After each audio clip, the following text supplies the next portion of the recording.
Christian Horner is now considering a brand new role in the world of Formula One, as it seems being a team principal is no longer intimidating for him. The Brit could become a part owner of the team, currently sitting last in the championship standings. So, with this in mind, could we see a successful rebuild story for Alpine? And if so, how might Horner's impact shape the direction of the Enstone-based squad? There's no doubt that Horner's availability in Formula One has become increasingly controversial, not because he lacks quality, far from it, but mainly because of everything that happened behind closed doors at Red Bull. Despite being cleared a year later of allegations made by a female employee, Horner was still sacked by Red Bull. And while many think he'd make a great team principal elsewhere, Horner might actually have his sights set on a different goal, becoming a team owner. Alpine could offer him that exclusive opportunity, as the French squad desperately needs to get back on the map with top-level staff. Horner, after all, has been part of every major success Red Bull has achieved: 8 drivers' titles and 6 constructors' championships, results you can't dismiss lightly. Even so, there are plenty of questions about whether his success can translate elsewhere and how another team could make the best use of his skills. The position of team principal isn't really up for grabs at most squads. Alpine, however, might be an exception, given that BUYOUT is now the shot caller and is reportedly very close with Horner. But knowing Horner's history and reputation, he may have higher ambitions than just being team principal. According to reports, Horner is prepared to invest as much as 20% in Alpine's shares. The Enstone-based team has reportedly put a significant stake up for sale, and to become part owner, Horner would need to pay around £298 million. It's a huge sum, but let's not forget Alpine has also seen fresh investment recently from Hollywood celebrities, helping fund upgrades to get the team fighting further up the grid. True, it's not working yet. They're still dead last, with Gasly scoring all the points, but that alone probably won't stop Horner. He's the kind of person who can turn around a struggling team, and that's exactly what Alpine needs right now. Some have questioned whether Horner has the financial means to buy in. A key detail is that he could receive around £50 million from Red Bull as compensation, since his contract ran until 2030 and he was dismissed without explanation. That move from Red Bull shows they mean business and don't want any ongoing connection with Horner. But as the saying goes, one man's trash is another man's treasure, and Alpine could become Horner's new home. Even if buying a stake doesn't happen, it still makes a lot of sense for him to join Alpine.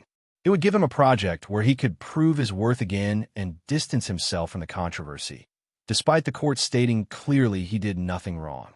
Yet it remains a dark cloud over his career, and focusing on a new challenge might help shift the narrative. A strong sign that Alpine is serious about signing Horner is that BUYOUT reportedly contacted him almost immediately after he was sacked, praising his impressive run with Red Bull.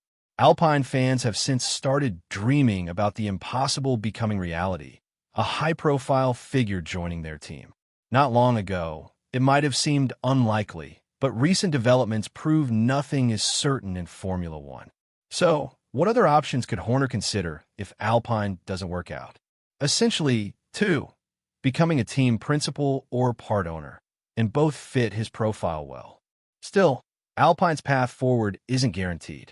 They've made a smart move by choosing Mercedes as their engine supplier, and the Brackley-based team is well-positioned for the new regulations alongside Ferrari and potentially Honda.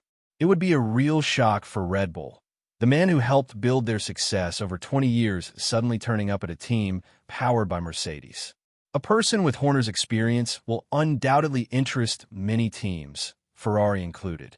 But early reports suggest Ferrari is focused on extending existing contracts and preparing for the new regulations rather than pursuing Horner anytime soon. But what's been reported from media close to Maranello is that Ferrari simply isn't ready to take on all the external drama that would come with signing Horner. And honestly, you can't really blame them for that. Their policy is that, despite Christian's impressive resume, bringing him in might be harmful to the long-term vision they have for their projects. So, with all this in mind, Ferrari will likely stick to the same direction they've been following over the past few years. Whether that leads to anything more than just fighting for P2 remains to be seen, but ultimately, it's their decision to make. Then there's Aston Martin.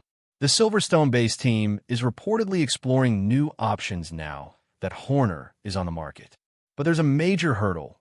Adrian Newey, the technical partner of the team, wants to stay heavily involved in choosing key collaborators. And Horner might not be at the top of his list because, according to reports, he was actually one of the reasons Newey looked for a fresh start away from Red Bull in the first place. Of course, it's possible to bury the past and move forward, but realistically, it seems unlikely. Which brings us back to Alpine. And let's not fool ourselves. There are challenges here too.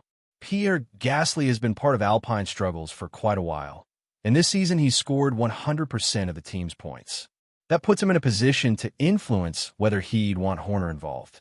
Remember, when Gasly drove for Red Bull back in 2019, he was dropped after just 13 races, the low point coming when Verstappen lapped him in Hungary. But since then, Gasly has shown that outside that toxic Red Bull environment, he's a solid driver and someone who really understands the sport when given the right support. All of this points to the idea that Horner is likely to pursue a new role as a team principal or part owner sooner rather than later. But the real question is, will Alpine be willing to give him that chance and bring him onto their board? With everything considered, do you think Alpine would become a better team with Horner on board? And if so, which role do you see him taking? Let us know your thoughts in the comments below. And once you've done that, make sure to click the video now showing on your screen.